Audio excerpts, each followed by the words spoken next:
Salut mes amis, bienvenue une fois de plus pour vous qui vous donnez l'opportunité de m'écouter quotidiennement et principalement ceux qui aspirent à devenir riches, ceux qui aspirent à dépasser leur état actuel de pauvreté, ceux qui aspirent à pouvoir apporter un nouveau souffle économique dans leur quotidien et surtout ceux qui aspirent à pouvoir atteindre l'autonomie financière, l'autonomie de la dépendance financière et monétaire.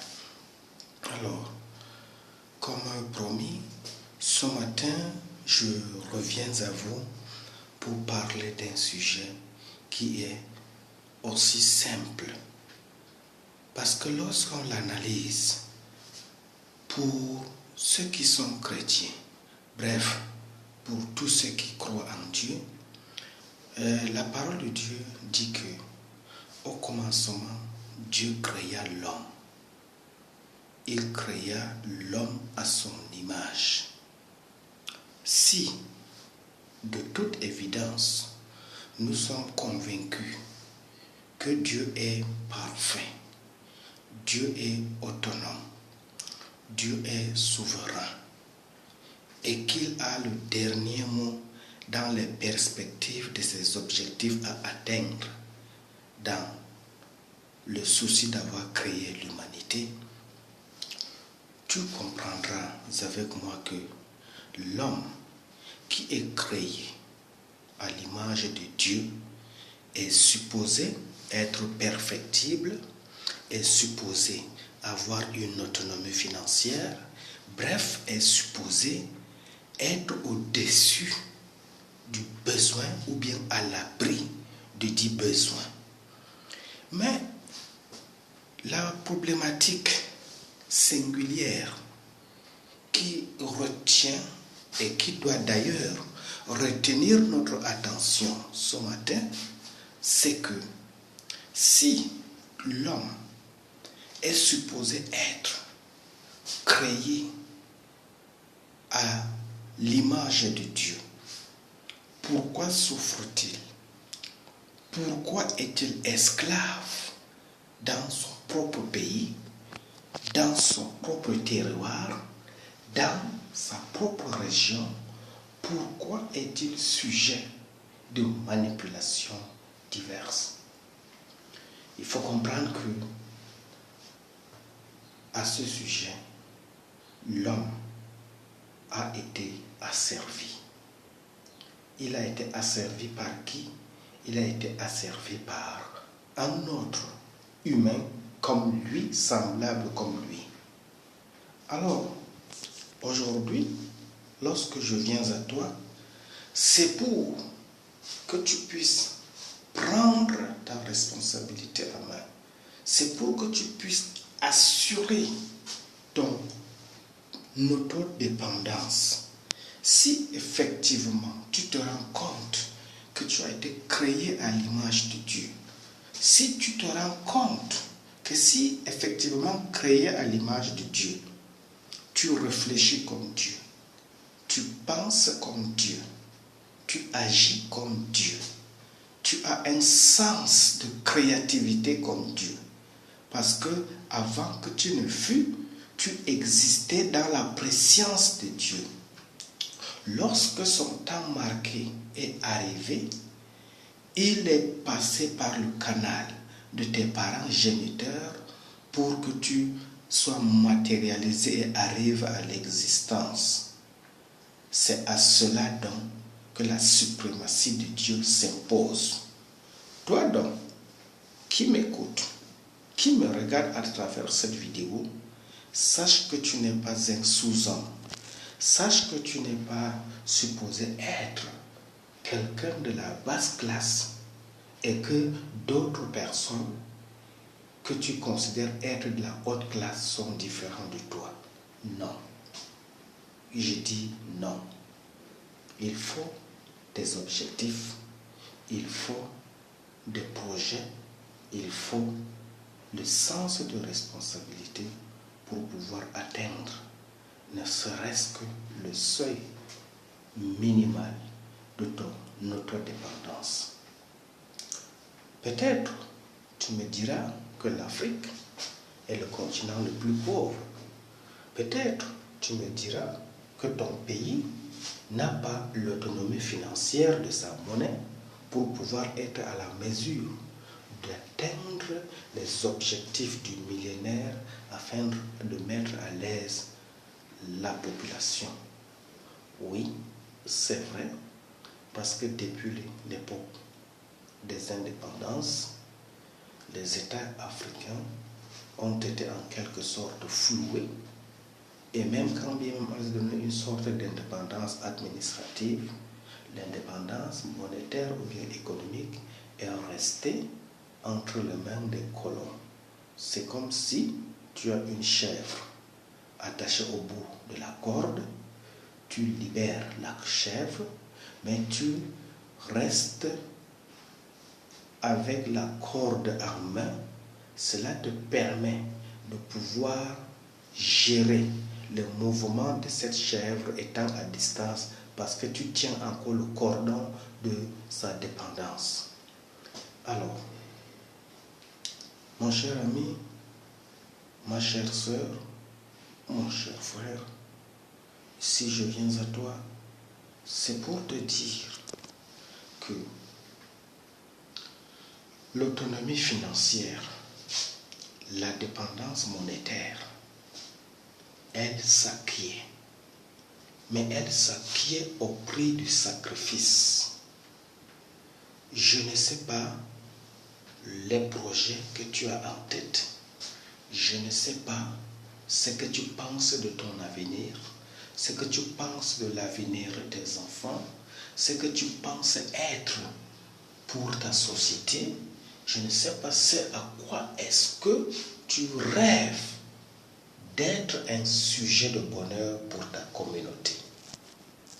Mais une chose, nous savons très bien que depuis la nuit des temps, depuis des siècles, le monde a existé à travers la monnaie.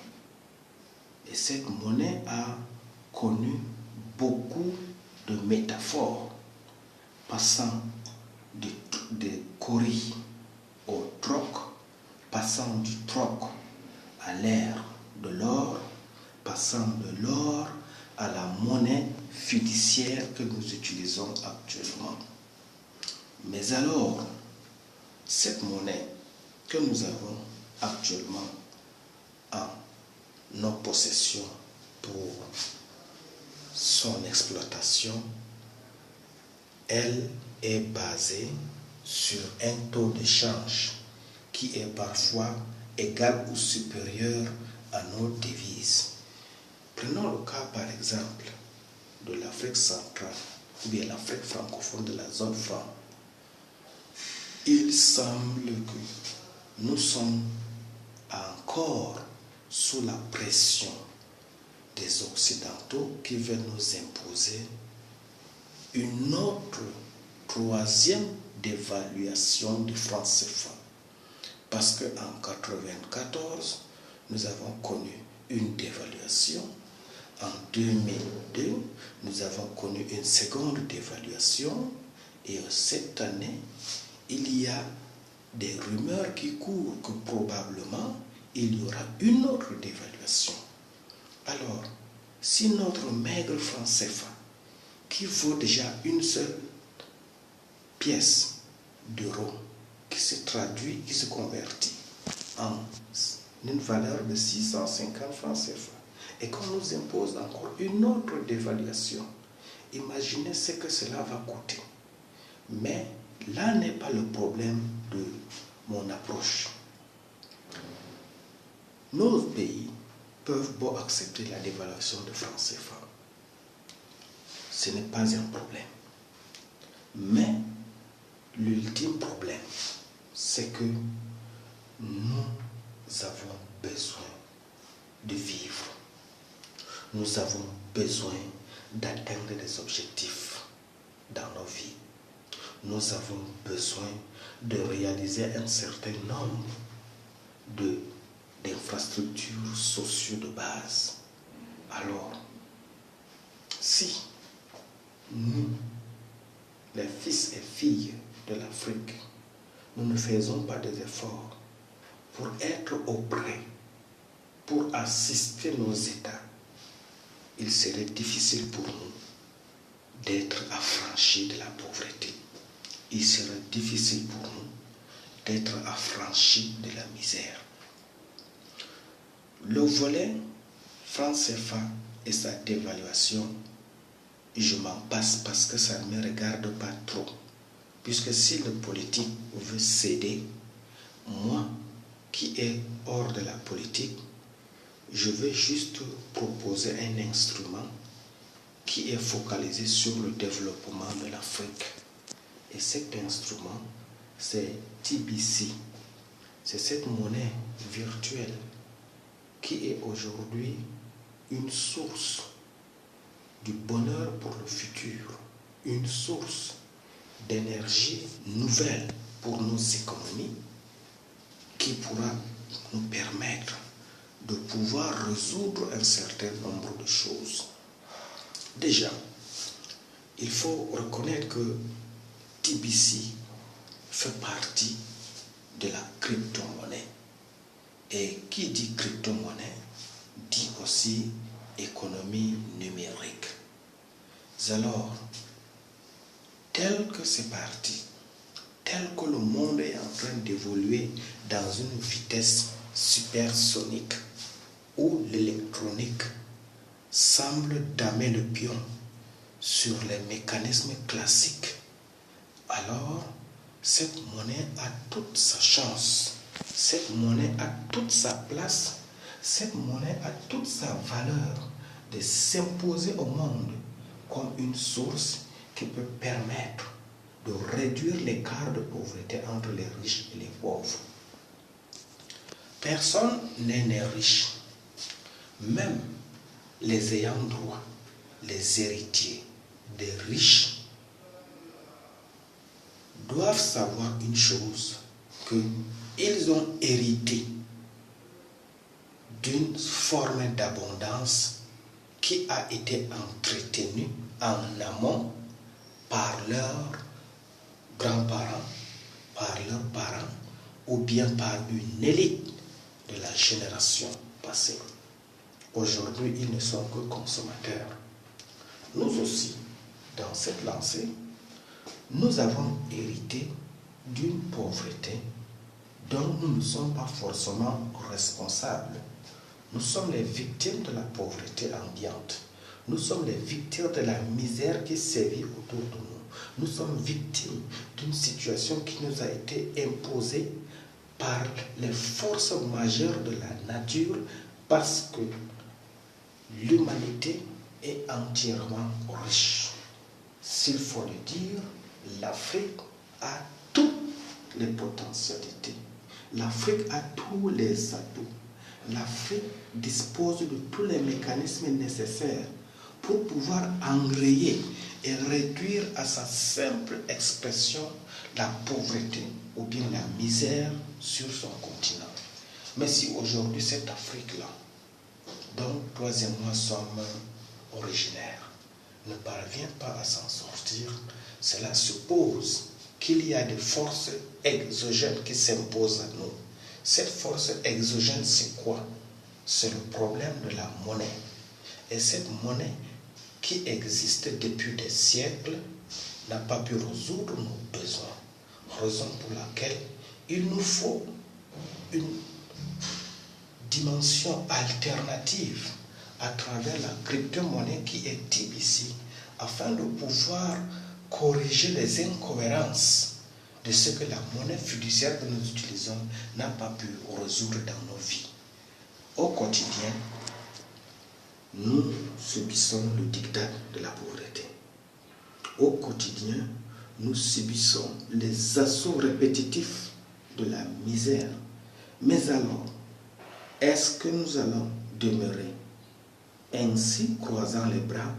Je crois que non. Et Si nous ne pouvons pas demeurer ainsi en croisant les bras, il va falloir que toi et moi unissons nos forces, unissons nos stratégies pour pouvoir apporter un souffle nouveau, pour pouvoir apporter une nouvelle tendance qui va révolutionner le système monétaire africain, qui va révolutionner le système de l'autodépendance, le système de l'abondance économique, afin que aussi, comme des êtres humains créés à l'image de Dieu, nous soyons capables de nous affirmer, que nous soyons capables de pouvoir poser des actes concrets, dignes des êtres humains qui réfléchissent, qui agissent et exécutent des projets de créativité comme Dieu qui est leur créateur. Merci. Je crois que je n'ai pas été explicitement plus clair pour vous convaincre, mais je vous convie à faire vos propres recherches, à analyser encore de manière approfondie ce que je vous dis, et vous comprendrez que TBC, c'est la monnaie du futur. TBC, c'est une valeur sûre.